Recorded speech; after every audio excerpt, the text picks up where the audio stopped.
I kind of want to see all of New South Wales. While I'm living in New South Wales, I want to see all of New South Wales. Yeah. And I think my plan is I'm going to stay in New South Wales, see all of it. And once I've seen it all, then I'll move to like Melbourne or something. And then I'll see all of Victoria. Yeah. Because I'm so bitten by this travel bug now. It's like, dude, I think usually during this time, I'm like sitting and thinking about going to Vietnam or about to go to Vietnam or going to Vietnam or in Vietnam.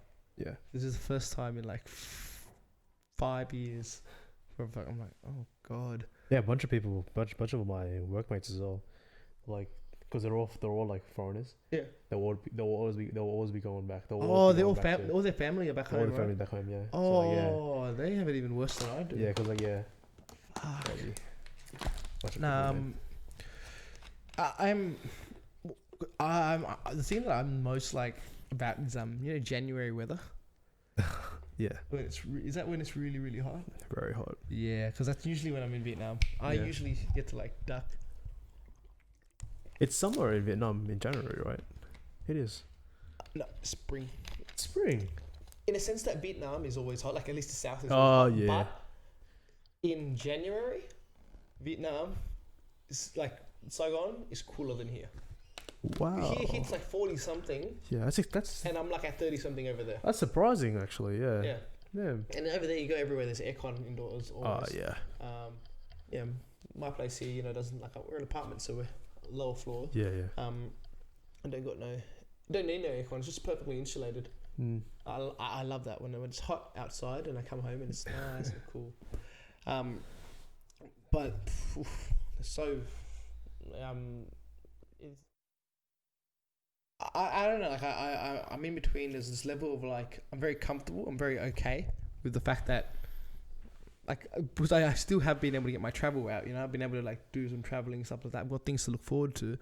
But it's a bit eerie. It's like, oh, yeah. Yeah. It's something I can't put my finger on. It just doesn't sit that great with me. The fact that I'm not, which is worrying because like I shouldn't be like this. Like I should normally be able to like not go to Vietnam and be very okay with it. It should not. But yeah, it's like. I mean, you've had a routine like every year you go. Yeah. So but the thing it is, feels weird because after like 5 years, like you're not going. the reason it was like why I say I shouldn't be like this is because that routine. Yeah. Wasn't even like intentional. I didn't like because there are people who they know that every year their thing to do is to go to Vietnam. Those people are like losing their minds right now. But for me, it wasn't like every year was my thing to go to Vietnam. It was just like it was a coincidence that I happened to okay I'll go to Vietnam, and it happened to be that at the end of that year, and then I added up 5 years straight. Yeah. But realistically, like I remember back during the days where in high school I would like I'd wake up from dreams of being in Vietnam. Like just playing with my cousin and stuff, waking up and going, oh no, it's Monday and I got to go to school. Is this after a trip from Vietnam or is it just randomly? Oh, randomly. Yeah? Yeah, because like we wouldn't go to Vietnam for like 5 years. Yeah. Like back when I was in like primary school, high school kind of thing, it would be like 5 years before we'd go to Vietnam, and then like and we wouldn't go for another 5 years. Yeah. Yeah. When I went to Vietnam, like right after a trip, it was like second time going to Vietnam when I was like year 6 or something. Mm-hmm. So right after coming back, I felt so weird, like empty. Like empty as in like I have to go to school again. Oh, I can't.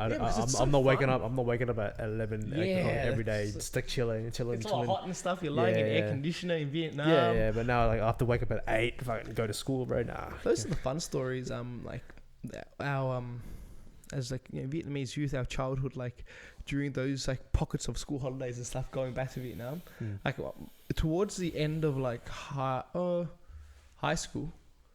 For example, when things like Snapchat and all that came up and social media, you go to Vietnam and see that your friend was in Vietnam as well. I mean, oh my god, you can hang out. And, it's fucking fascinating.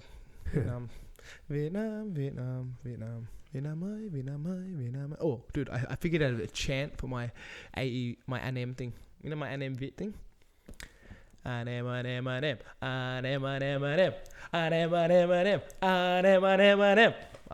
People don't know what that is, but yeah, that's the chant.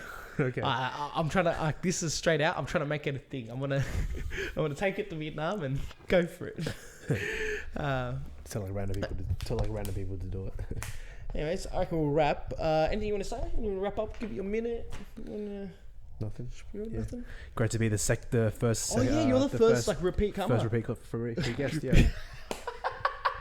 You're the first repeat comer. You're the first repeat guest. Like, dude, It's nice to know that I'm the backup. Wow, too real. Wait, did you read that I wrote the word backup on the no, I appreciate it because it's not that it's not because you're a backup. It's more so as my mate, one of those it's more convenient. I can reach you. Yeah, for sure. And then all the guests that I book in and stuff, there's all this planning. So I do appreciate when I'm able to It's nice to kick it with you. Yeah, man. Bro, KFC, thank you. Food. Oh, you know when I was messaging you, I was just like, because my mum didn't tell me there was no food at home, so I went, okay, if I had known, then I would have just on my way back home from I was in Cabramatta, man. I would have sorted it out. I would have hooked it up. Yeah, man. But she didn't tell me, so I come home, open up the fridge, I'm like, it's empty. Yeah, and when I'm messaging you, I'm like in bed, I'm lying down, I'm starting to feel hungry. I'm like, oh shit, and if you didn't pull through, which I knew you would, but if you didn't, I'm like, oh damn, if you had to do something, I'm like, oh crap, I'm gonna walk to down the bank stand and look for food. This is bad. This is bad, real bad. Michael Jackson. You don't have a instant noodles or anything like mee goreng or something around? Oh yeah, I got mee goreng probably. I don't like eating mee goreng, bro. It gives you acne. Oh yeah, mee goreng. That's crazy. Yeah, because I haven't been eating mee goreng in a while. And food. Yeah, you know what I mean? Like the food that your parents call hot. I'm not breaking out as much now. Watermelon is a hot food. Watermelon? Yeah, watermelon's a hot food. Ice cream's a hot food. You know? I know what you mean. I know what you mean. Watermelon's a hot food. Watermelon is a hot food. Watermelon's a fucking hot food. Holy shit. Yeah. I'll stop eating watermelon. Yeah.